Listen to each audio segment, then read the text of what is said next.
सोचिए अगर YouTube पर ग्रो करने के सारे नियम ही बदल जाएं तो 2026 में YouTube का एल्गोरिदम एक बिल्कुल नया मोड़ लेने वाला है और आज हम उन सीक्रेट्स को अनलॉक करने वाले हैं जो किसी भी चैनल की ग्रोथ को आसमान पर पहुंचा सकते हैं। देखिए, अगर अब भी पुराने तरीकों पर ही अटके हुए हैं तो समझिए कि गेम से बाहर हो जाएंगे।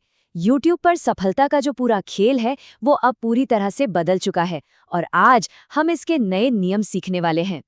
तो हम यहाँ 3 ऐसे जबरदस्त बदलावों की बात करेंगे जिन्हें आज ही अभी के अभी लागू किया जा सकता है।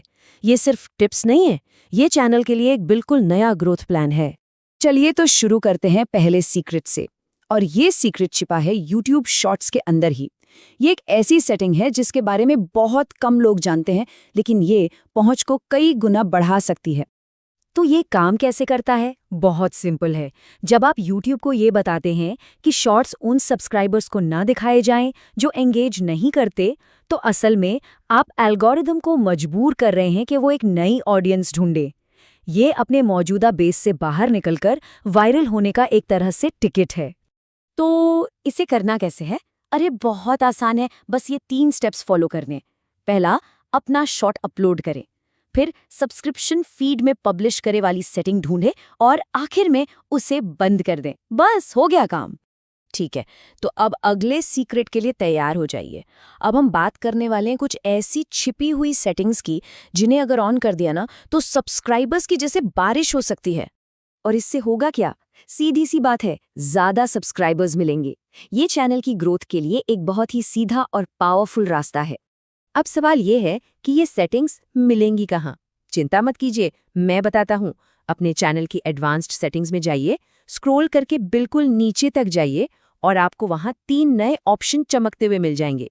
तो इनमें से एक सेटिंग का नाम है हाइप, बाकी 2 तो बिल्कुल ही नहीं है। करना क्या है? इन तीनों को बस ऑन कर देना है। ऐसा लगता है कि हाइप का काम शायद नए वीडियो को एक शुरुआती बूस्ट देना है ताकि एल्गोरिदम उसे तेजी से ज्यादा लोगों तक पहुंचाए। और अब आते हैं हमारे आखिरी और शायद सबसे जरूरी सीक्रेट पर। देखिए, ये YouTube के अंदर की सेटिंग्स के बारे में नहीं है, बल्कि YouTube के बाहर की दुनिया को इस्तेमाल करने के बारे में है। इसे ऐसे समझिए मानो कई अलग अलग सड़कें हैं जो सभी आकर आपके YouTube चैनल पर मिलती हैं। यही है ऑफ प्लेटफॉर्म स्ट्रैटेजी। इंस्टाग्राम या टिकटॉक जैसे प्लेटफॉर्म पर ऐसा कंटेंट पोस्ट किया जाता है जो दर्शकों को मेन YouTube वीडियो पर आने के लिए मजबूर कर दे। और इसके लिए बेस्ट प्लेटफॉर्म कौन से हैं? फेसबुक, इंस्टाग्राम और हाँ, टिकटॉक। ये प्लेटफॉर्म आपके चैनल पर नए दर्शक लाने के लिए सोने की खान की तरह हैं। और एक बात याद रखिए, YouTube को वो क्रिएटर्स बहुत पसंद हैं जो बाहर से प्लेटफॉर्म पर नए लोग लाते हैं। अब दिमाग में ये आ रहा होगा कि इतने सारे प्लेटफॉर्म एक साथ मैनेज कैसे होंगे, तो यहीं पर मेट्रोकोल जैसा कोई टूल काम आता है जो आपको एक ही बार में सभी प्लेटफॉर्म पर पोस्ट करने की सुविधा देता है, जिससे काफ़ी सारा समय और मेहनत बच जाती है। तो चलिए इन सभी पीसेस को एक साथ जोड़ते हैं। जो कुछ भी हमने अभी तक सीखा है उसे मिलाकर एक नई ग्रोथ प्लेबुक तैयार की जा सकती है। तो ये है आपका मास्टर प्लान। हम 3 फ्रंट पर काम कर रहे हैं।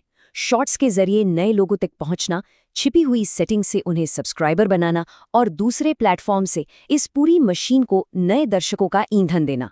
ये 2026 के लिए सफलता का अचूक फॉर्मूला है। और आखिर में बस एक सवाल के साथ इस चर्चा को खत्म करते हैं। क्या ऐसा हो सकता है कि YouTube पर आगे बढ़ने का, ग्रो करने का असली राज YouTube के बाहर ही कहीं छिपा हो? इस पर जरूर सोचिएगा।